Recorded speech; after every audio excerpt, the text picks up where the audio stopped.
Good morning, ladies and gentlemen, and welcome into a new edition of the Batter podcast, sponsored by the Dugout Millwood here on the Sports Insanity Network. Top of the lineup for you, Danny Boy Reginald, the old ops guy, Mike Rifkin with you. Gentlemen, good morning. How are we? Depressed a little bit on multiple factors, but this weather sucks. It does not look pretty out. Yeah, what was it like? It was in the 80s, 90s, and now like the 50s over here in Virginia and rain. So Listen, never, I will never pretty take tough. 50s and 60s over 80s and 90s any day of the week. And that's the thing, like, I'm not a fan of, I really am not a fan of, very hot weather and humid in addition to the Mm-hmm. heat. Yeah. So yeah, it sucks. It does. All right. Today's show, we're going to talk about big market teams that are scuffling. Mark and I know a lot about that. We have rivalries renewed this week that are upcoming, um, and a massive week for one of baseball's best players. But I do want to start the episode on a sad note. Former Angel Garrett Anderson passed away earlier this week. Member of the '02 World Series championship team, three-time All-Stars, All-Star Game MVP, a Derby champion, two-time Silver Slugger, the slash line 293, 324 and 461, 287 homers, 1,365 RBIs, and over 2,500 hits. And he's near the top in a lot of offensive categories for the Angels. So, condolences to the Angels organization and the friends and family of Garrett Anderson. Yeah. Remember watching him play a lot. He was a good ball player. Smooth swing from the left side and underrated because he played in Anaheim. So, the East Coast viewer did not really know him because this was before things like MLB Network and things of that nature. Yeah, I mean, it was always a treat. And look, obviously, you know, the world's still got to see the likes of Barry Bonds, who played a lot of his career on the West Coast. Uh, because he was such a big time figure, so famous. Ichiro, because he was big time and famous. You know, um, Look, obviously you folks, you follow the National League. I follow the American League. So I actually got to see a lot of Garrett Anderson's career and the just the poise that he had at the plate, the patience, and you know, just the coolness of his play was Mm-hmm. just tremendous to watch. Um, and always had grace in his style of play, and he loved being an Anaheim Angel. Yeah. Loved being an Anaheim Angel. He still talked about it when he was alive. He's dead now, but Mm-hmm. like he every single time, you know, he was either an Angel broadcast or whatever, however he associated himself with the team. He always talked about his time in Anaheim. And you don't just talk about, you know, love for a team like that without really, you know, having that true bond. And without him, and look, there's many contributors to it, but without him, I don't think they win in 2002. No. So it was a shocking thing to have read on Friday. I break the news live during SIP No. when that happened. And then, of course, we find out that he had some heart issues, and that's, of course, just a horrible thing Yeah. to find out. So, sending all my love to Garrett Anderson, his family, and then, of course, the Angels fans that loved him. Yeah. There's nothing that you could say that was bad about him. Great Right. character, great ball player. 14 of his 16 years in the big leagues in Anaheim. And one of those other years he was playing for the other LA team. Yeah. He's So, an LA guy. I mean, look, he stayed true to his baseball roots in yeah. Anaheim. But yeah, he's a Southern California dude. Yeah. Like, never really left. No. So, again, condolences to the friends, family, and the Angels organization. While that was a negative for the Angels this week, there was a massive positive, and it took place in the Bronx. And the resurgence of one Mike Trout. Mike Trout became the first ball player. Let me just make sure I get this right before I. He's the first player ever to homer in 4 consecutive days at Yankee Stadium, old or new. As Trout hit 5 homers in the 4-game series in the Bronx. Yeah. And Mark, it's just good to see Mike Trout healthy. It's always at the beginning of the season. We're getting that fishing expo of Mike Trout, and I hope that this year it's going to continue because this 5 home run game could be the starting, could be the uplifting move he needed. God bless you, Mike.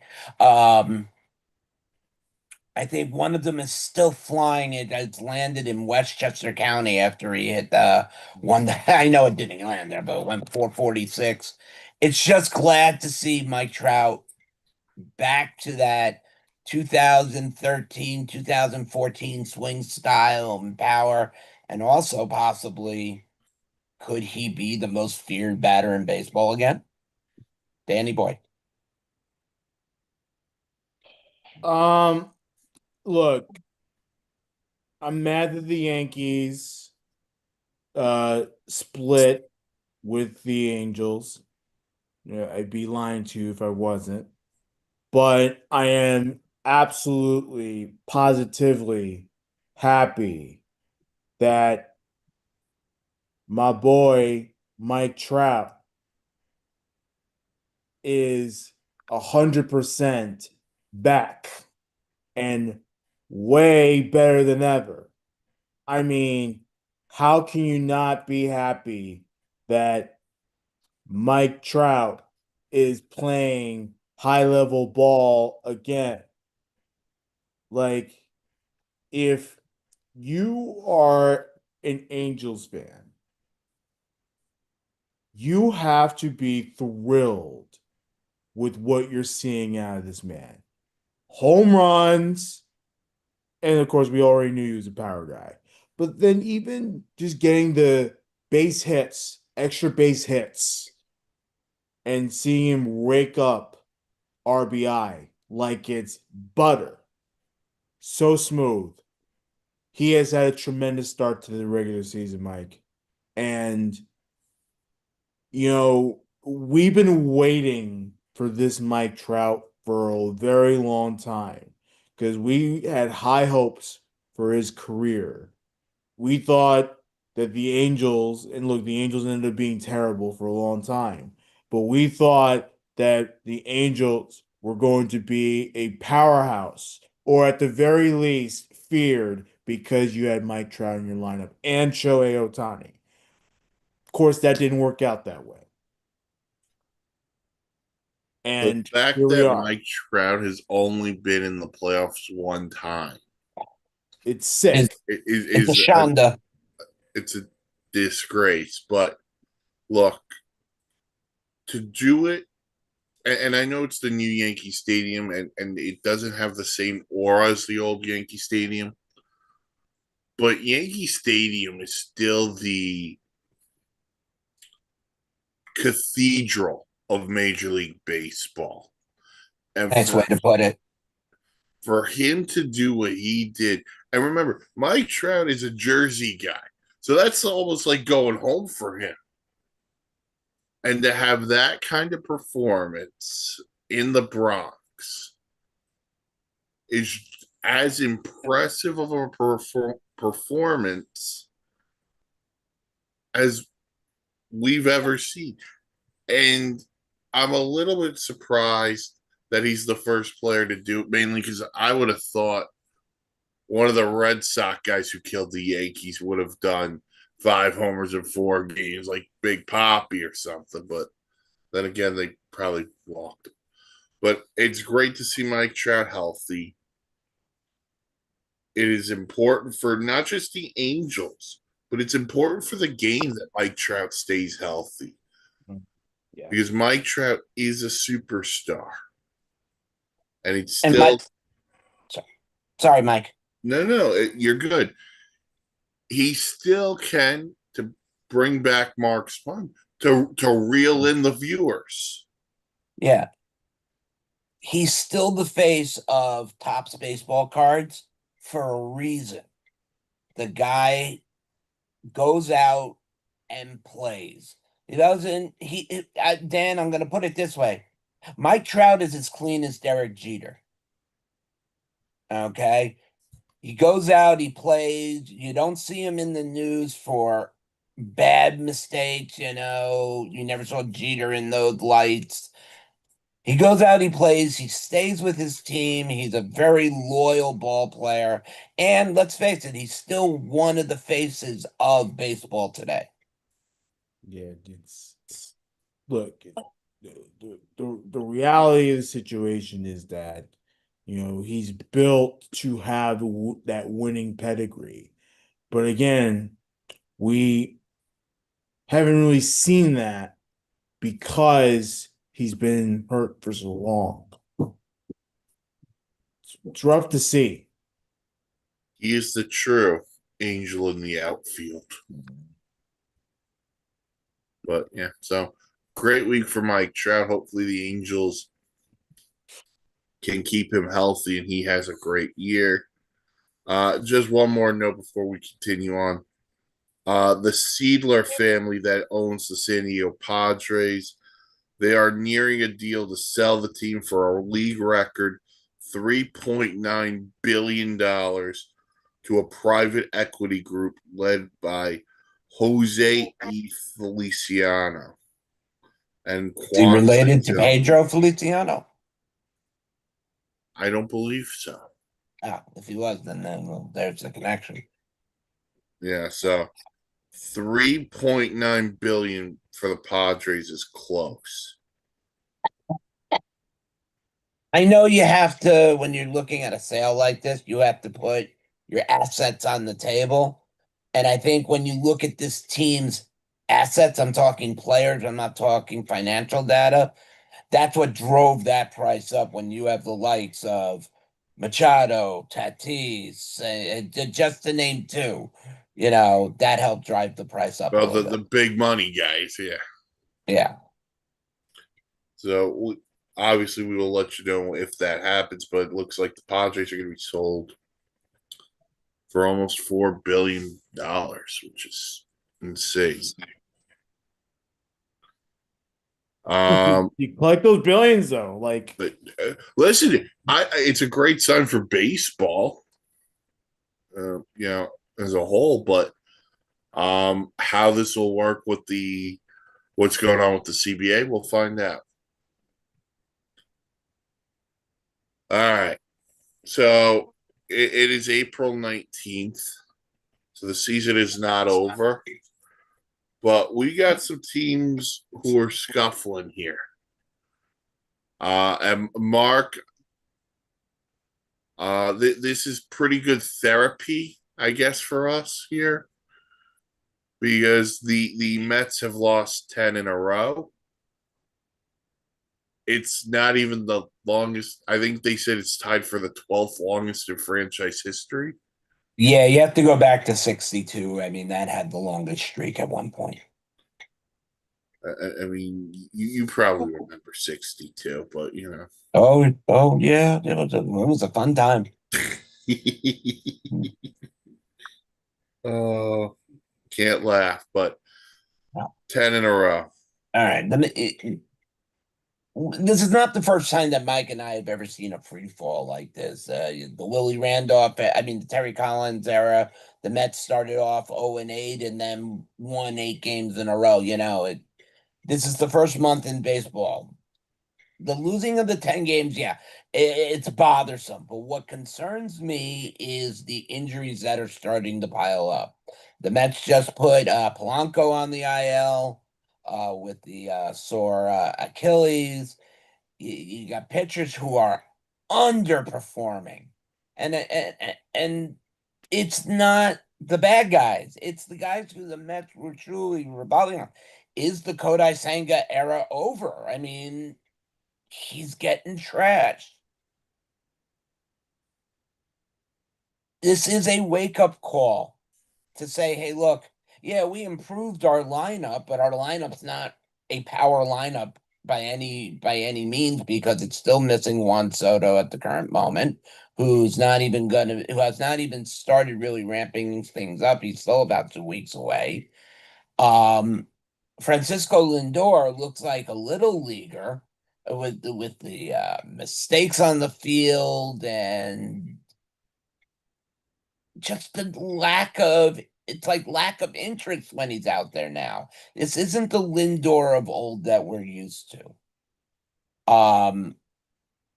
The Mets didn't replace power at first base.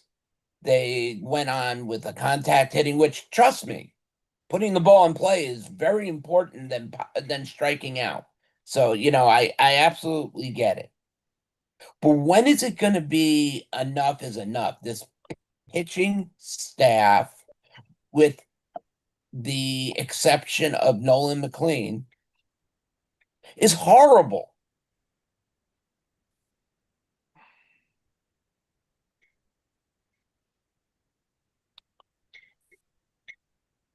I mean, Dan, let's throw the guy who's on the opposite side of this. You're going to give the most honest answer. I just the Mets issues are a product of a general manager and an owner who, while they won the Juan Soto sweepstakes, and when Juan Soto is healthy, he's done a tremendous job, but decided not to invest in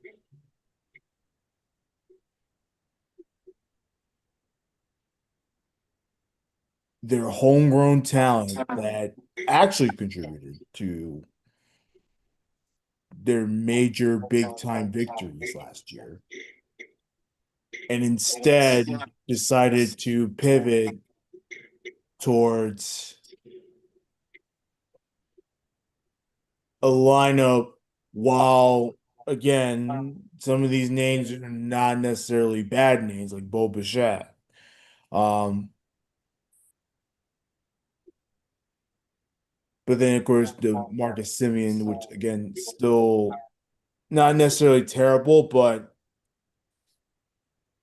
not necessarily the greatest either. You replace your homegrown talent. You got rid of three homegrown talents for players that are either not on the same level or washed up. And I was dead wrong early in the year when I thought that the Mets were going to be somewhat of a divisional contender, or I thought they were going to at least be somewhat better. Shame on me, because clearly There's no team cohesion. The manager is clueless. Like there's just a lot wrong with this team.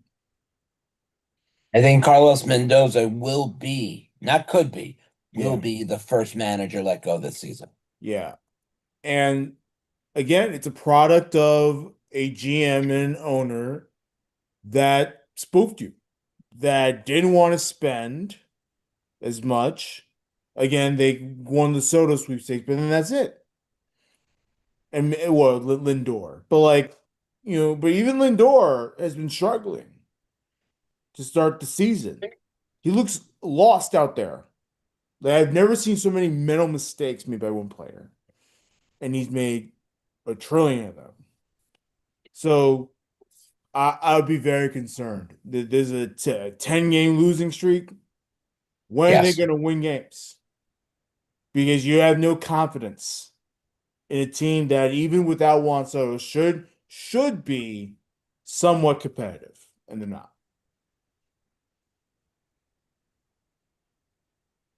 There's a lot to be depressed about. And Dan, the last note you just said, I think, sums it up. Juan Soto's one guy.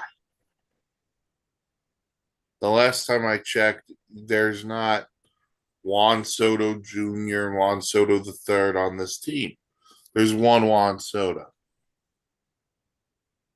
The fact that this team can't win a freaking ball game without Juan Soto is sad and pathetic. Yeah. Pitching wise too, Mike. No. Listen, I'm going to get to Pitching's the been pitch. horrible. I'm going to get to the starting pitch in a second.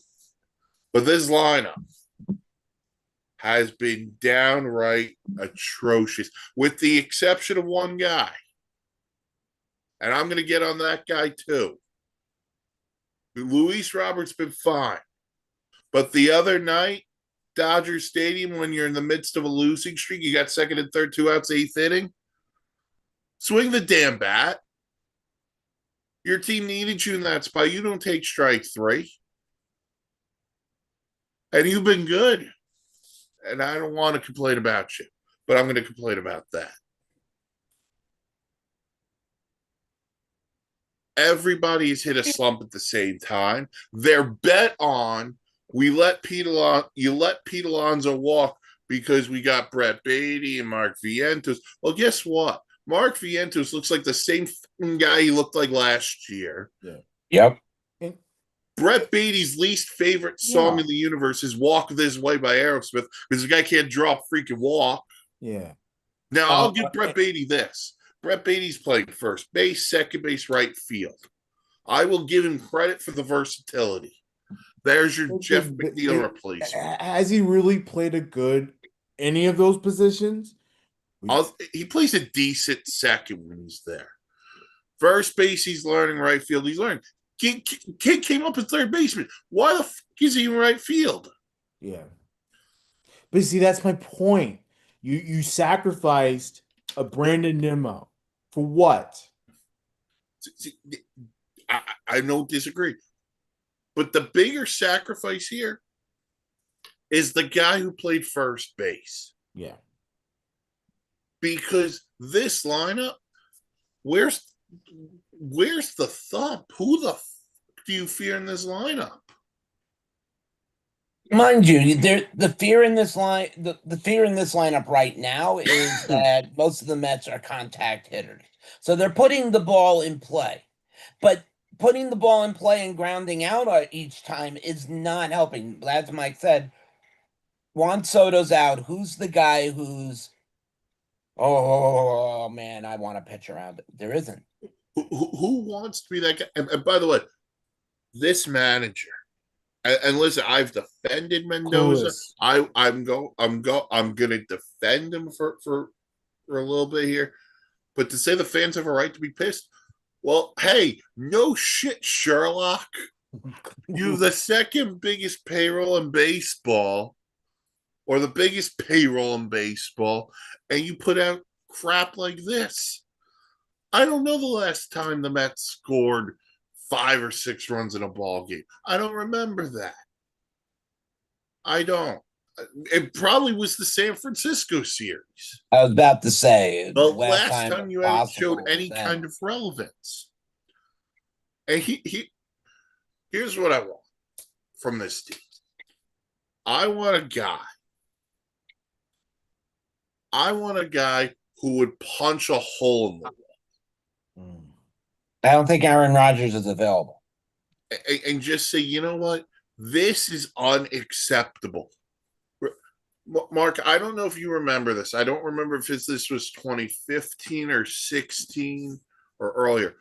Remember when Terry Collins gave a post-game press conference and he said, if you don't care, talking about the players, I'll find someone in AA, AAA who does care, Yes. and I'll bring them up. Yeah, Terry was always a no-nonsense guy. Right. That's what I want to hear. Because this team is going through more motions than who knows what. Like, Down to the pitching side. yeah, Kodai Senga had 2 brutal decent starts to start the year. The last 2 have been absolutely brutal. David Peterson. Remember when you were good in the playoffs 2 years ago, David? What And I happened was to that raving guy? about you all on our podcast. What happened to that guy?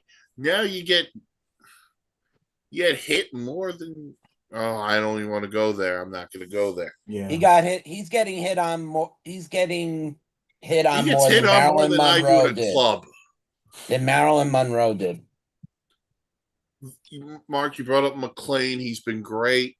Yeah. I think Freddie Peralta's been really good. He was good yesterday. The walk slate caught up to him. That's fine. Pitch count was a little high. And this bullpen that, let me be frank, has been overworked because, again, the starters aren't going deep enough. Oh, by the way, Clay Holmes has actually been really good too. That's the shocker of all of this.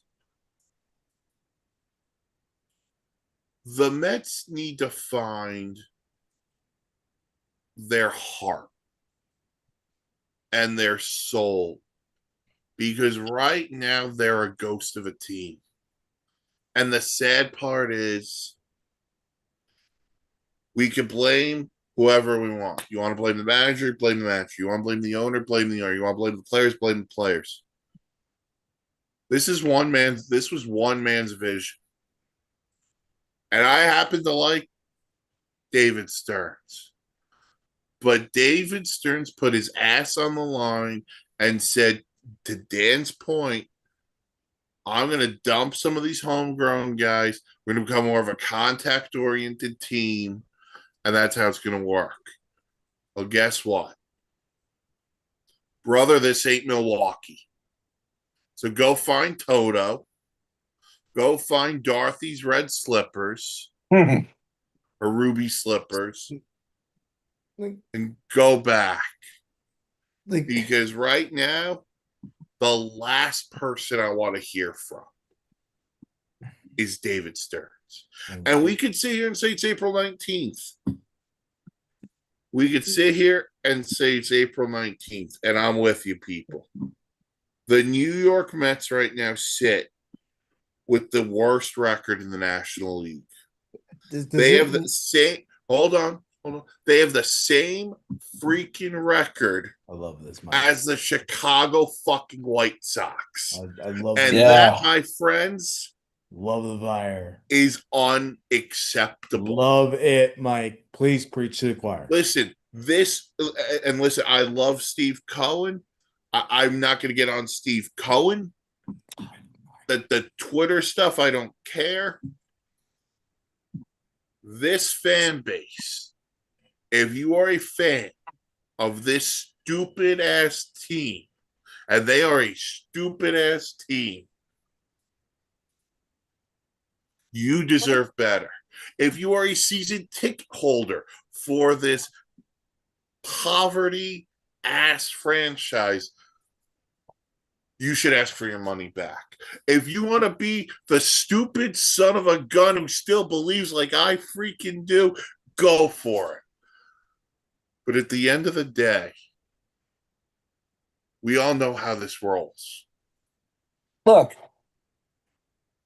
we're not only just fans, we're analysts as well. So we have to, try to put that bias aside and talk straight up and Paula Abdul it, let it fly. The Yankees have their guy who goes off on them when they're playing bad. The Giants have their guy. We need a guy. Get me a guy who's angry, upset, and can go live and talk how bad this team is.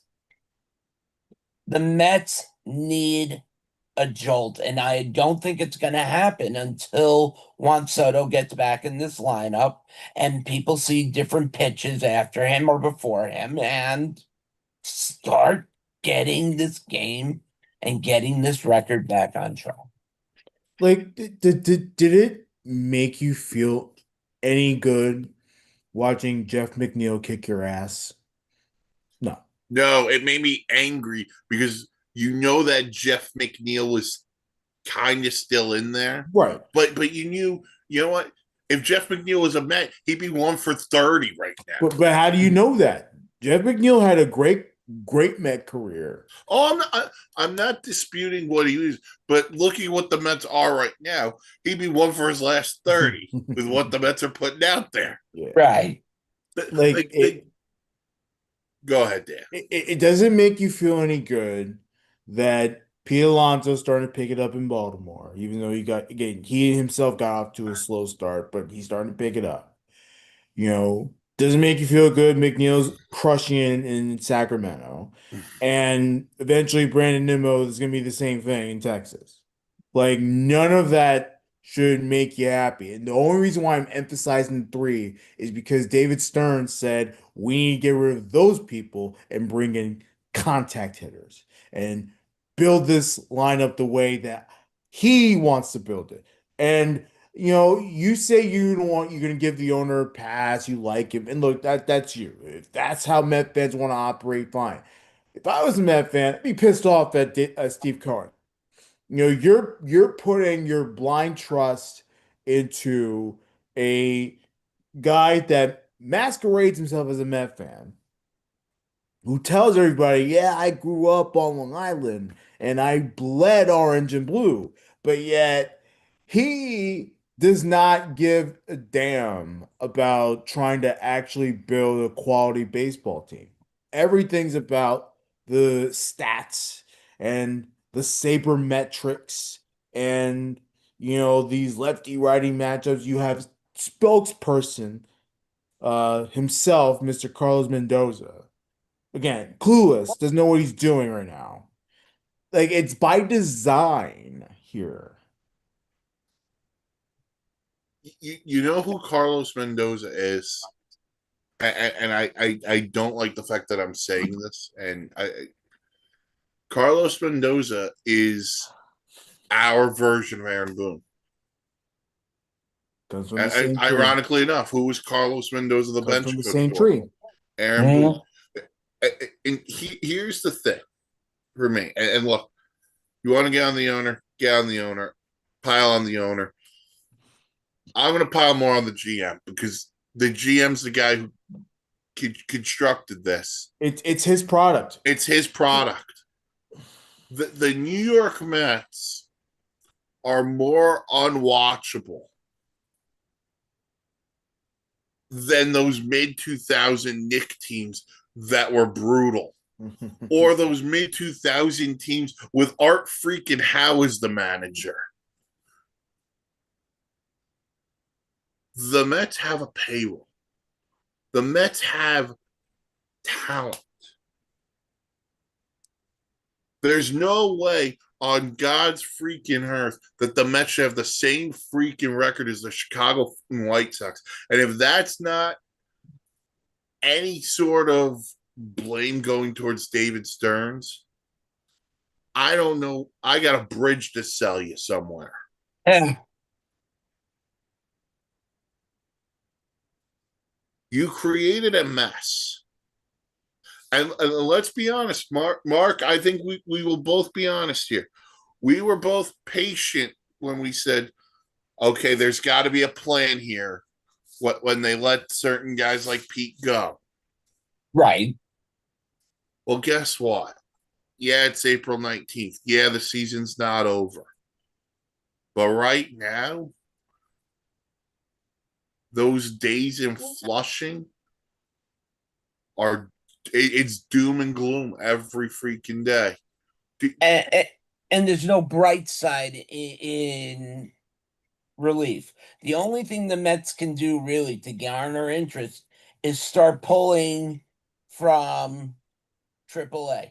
And that's not something you want to do right now. Do you know how bad? Excuse me. I saw on Twitter yesterday Ryan Clifford hit a home run in AAA.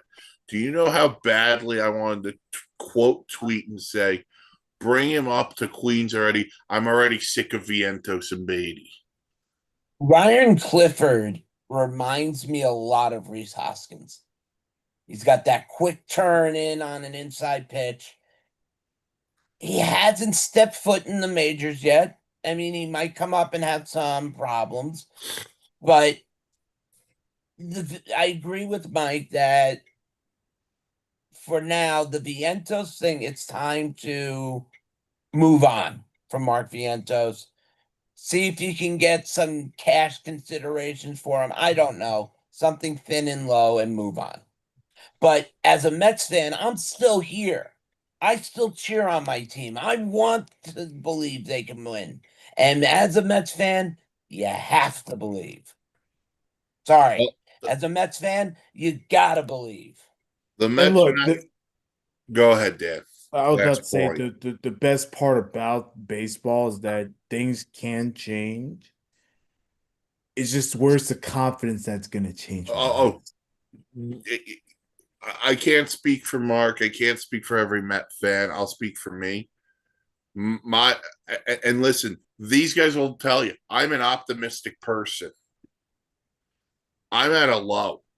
I'm at like a one that they could turn. Now all it takes is one win to make me think, okay, maybe this gets the ball rolling. I just don't know when it's coming. But the Mets are not the only team in the National League East that are scuffling. Oh. That team in West Philadelphia, born and raised on the playground, is where they spent most of their days. The And in Philadelphia actuality, that's possible. the Philadelphia Phillies have dropped 4 in a row. They're 2-8 in their last 10. They're 8-12 on the year, and they've dropped their first 2 games of their series to the Atlanta Braves this weekend. The And Philly, sorry, Mike. no, and they just put their closer, Johan Duran's going on the IL with a strained oblique. And we know how long those take to heal. Um, what's happening to the Phillies is, and I hate to say it like this, is and was expected. You've gone with the same team. You have not brought too much youth to it. Look, you got the names on the team. Enough said. We don't have to go through it. Harper, yada, yada, yada, yada. It's not Harper and yada, yada, yada, yada, 29 and 28. These guys are 34 and respectively higher. There doesn't seem a want to win on the Phillies. They're not as hungry as they used to look. And to drop two to Atlanta now is not something they can afford to do because the last thing, and even I know Dan will agree with this, the last thing you want to be doing at the end of the season is climbing that ladder when you have a team that can be this good. The Mets and Phillies combined over their last 20 games are 2-18. They have 2 of the 3 worst records in the National League. If I told you that at the start of the year, you would have called me nuts. It is wild to think. I mean, you know, just last night for the Phillies, you know, for a while you thought there were going to be one hit off of Chris Sale, and they just had no answer to anything, no match, no life. The only life coming from a first major league home run from a rookie is the only life that the Phillies had.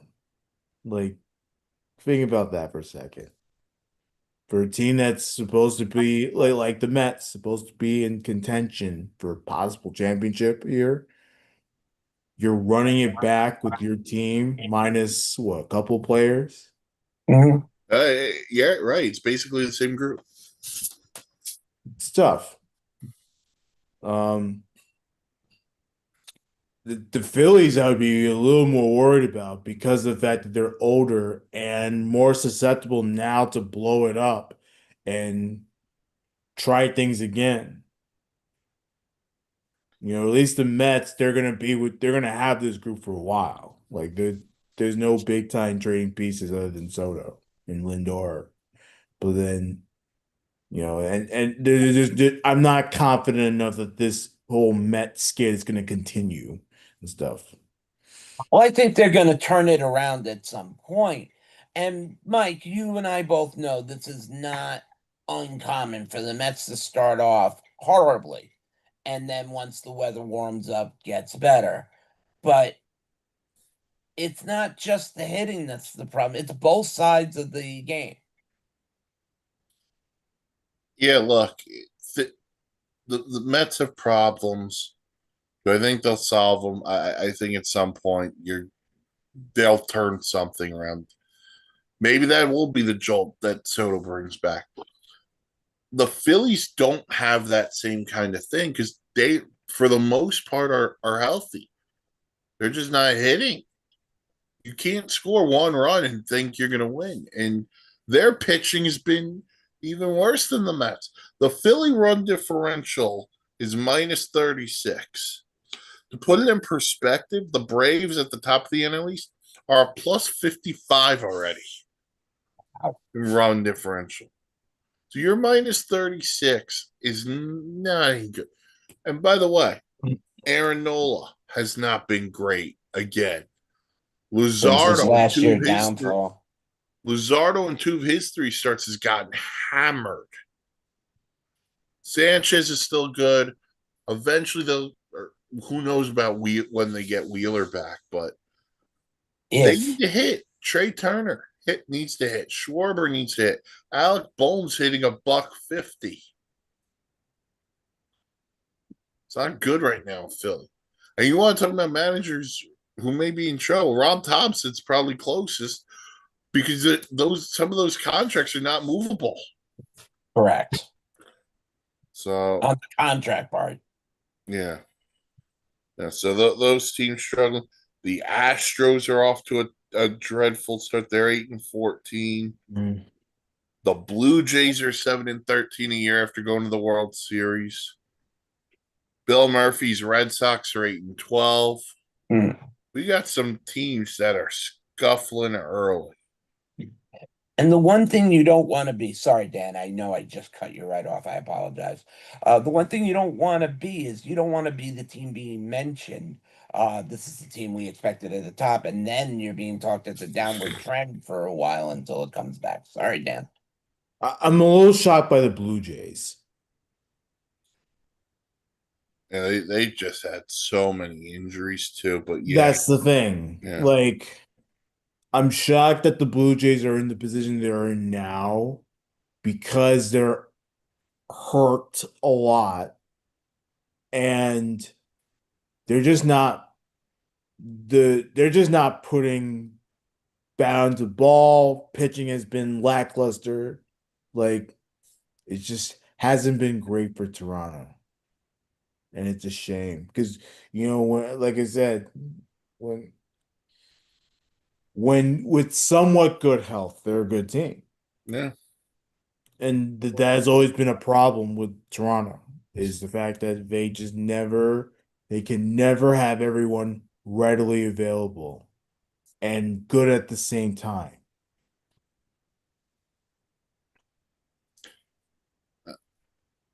And the Astros, I mean, a year after missing the playoffs, scuffling feels like a maybe a last stand situation for that team without Tuve, Correa. Who knows what they want to do with Jordan? Yeah, That's it, going to be the biggest talk come trade deadline. yeah. Next to another name if available. Well, and that was sort of the thing when they missed the playoffs last year, and then now they're starting off poorly.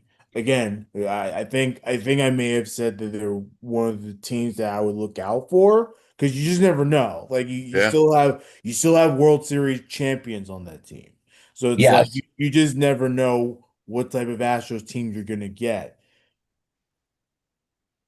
I mean, You nailed Alvarez it. is The reality is that you might be looking at a situation, you know, just like in Philly, even though it's probably more certain in Houston, where you're gonna have to off some players to get assets back and probably go through at the very least, a retooling process.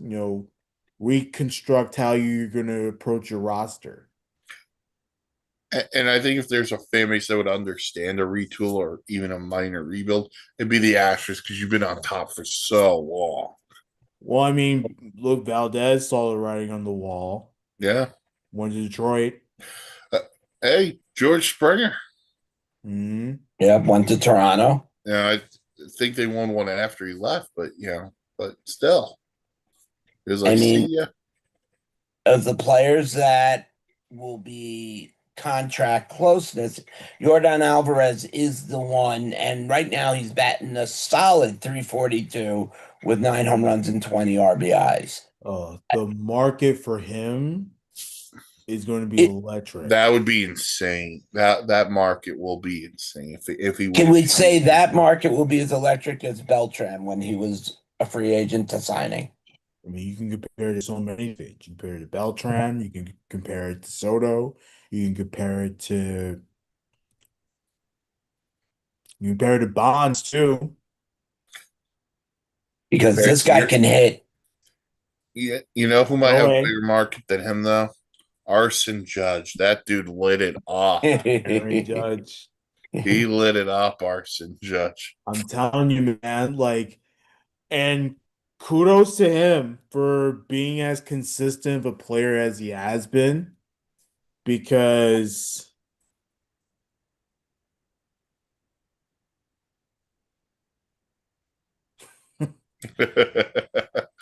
All right. So those are teams God, struggling. it's a lot. Yeah. And then, so starting this week, we got two big rivalries that'll be renewed. Arguably the two best and most historical rivalries in baseball. East Coast, West Coast. We Yankees play the Red Sox for the first time this year, and the Dodgers and Giants will meet up. Yeah. If I know Giants are off to a bad start too. I mean, they took two in DC so far, so they won the series against the Nats.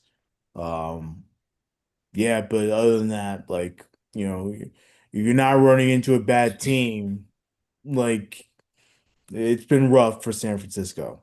So I expect the Dodgers, even though it's going to be a division rivalry and everyone's going to be the stakes are going to be much higher, like they always are. I would expect the Dodgers to have a nice, comfortable series against the Giants. Yeah. So, let me just go over some of the finds the pitching matchups, so that way we can go over that. Um, but the Yankees Red Sox, which will start on Tuesday. Tuesday night at Fenway Park will be Luis Heel against, hold on, Connolly Early, who Might the have an Reds, early exit with that name. yeah, that's a rough one.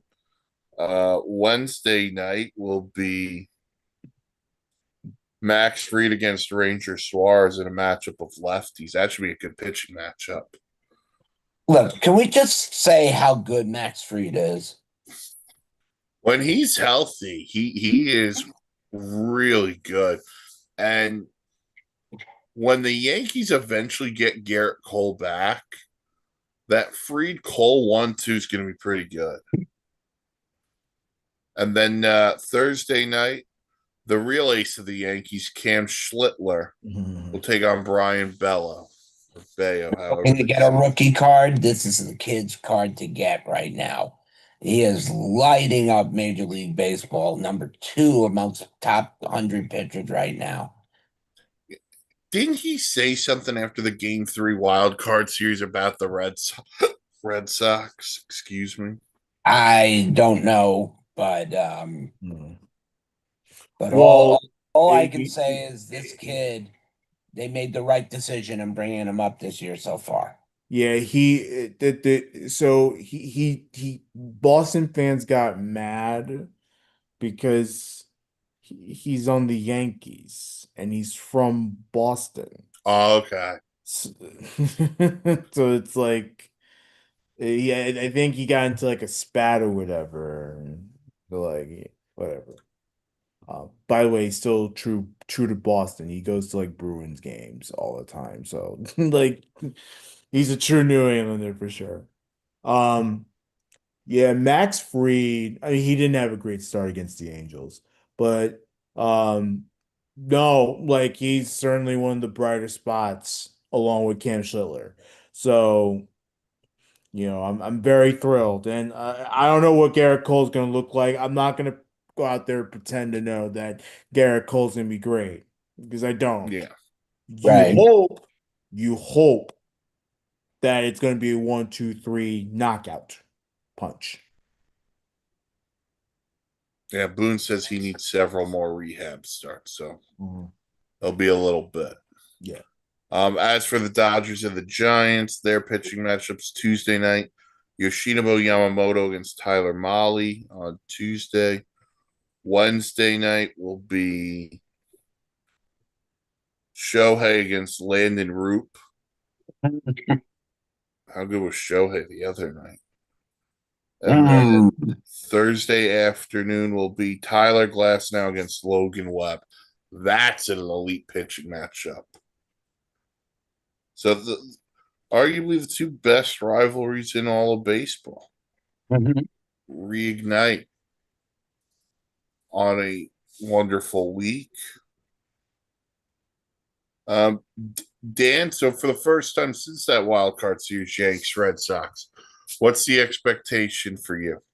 Uh, Look, whatever they're doing to the Kansas City Royals right now, I'm gonna need the Yankees to do that against Boston.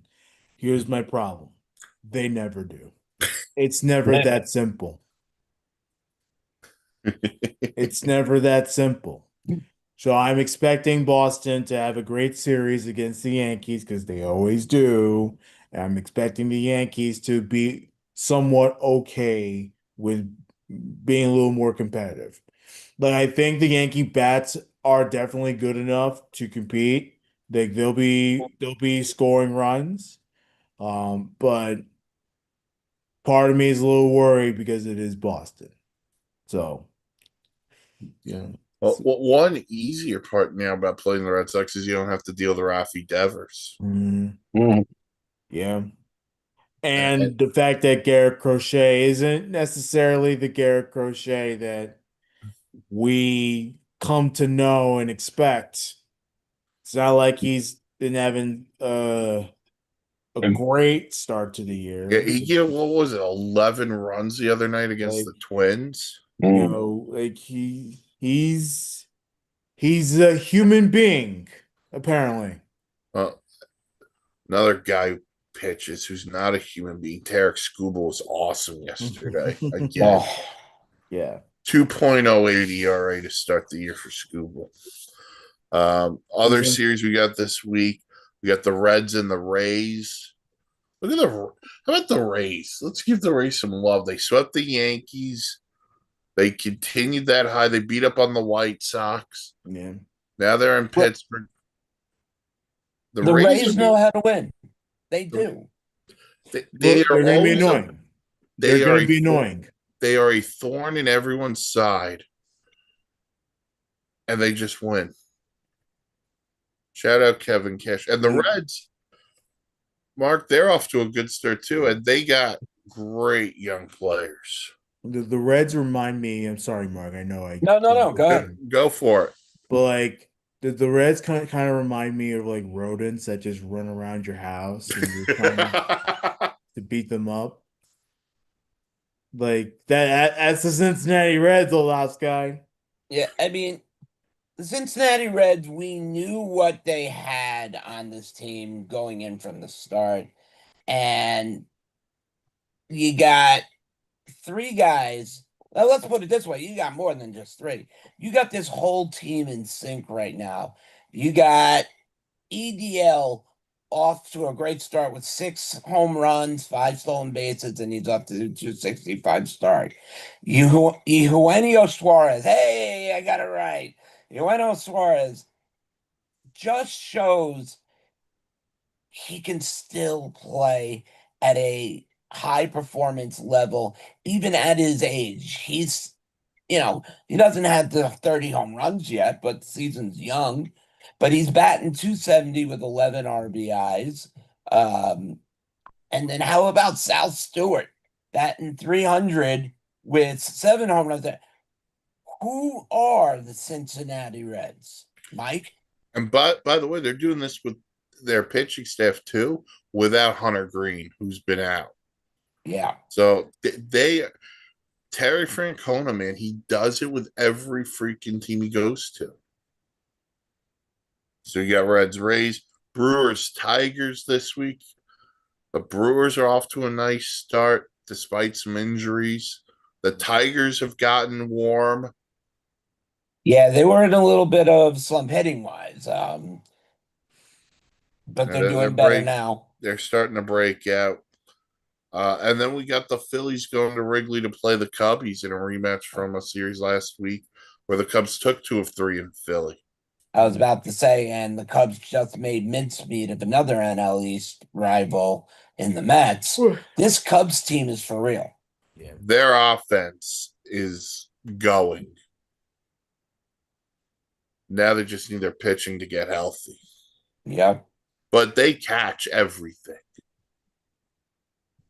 And then next weekend, we get the Red Sox and the Orioles, the Guardians and the Blue Jays, Phillies, Braves again. Dan's Yankees will be in Houston. And then how about this next weekend? The Cubs go to LA to play the Dodgers. Be a nice little early season. Could be a matchup. playoff preview. Absolutely. I mean, if everything were to stop today, that's what it would be. I mean, you'd be looking at Cubs Dodgers in the playoffs, and that's a very big possibility. Of looking the way the Cubs are built. The Cubs are built well enough that they could meet in the NLDS. The Cubs are, I still thought it was the Braves or the Phillies, but maybe the Cubs are that big threat to the Dodgers. We'll see. All right. That'll do it for this edition of the Batter Up Podcast, sponsored by the Dugout of Millwood here on the network. Like, comment, subscribe to the YouTube page. Dan and Bill will be live SIP tomorrow. Yeah, more mock drafts going from 16 to 32. And then Thursday night, we will be live for the first round of the NFL draft. Yep. Follow the socials. Twitter at Insanity Real, Facebook, the Sports Insanity Network. Mark, you got anything you want to bring up about the dugout? No, just go to, if you're on eBay, go over to the Top Notch Sports Club site and bid on some MH3 cars. There are a couple up there, but otherwise, getting ready for surgery, the business we're going to be shutting down for a little bit. Mm. All right. Yeah. Well done. Mark, Dan, I'm Mike. We'll talk to you all again next week. But remember, Thursday, we're live for NFL draft. Enjoy your Sunday, everybody. Catch you on the flip side.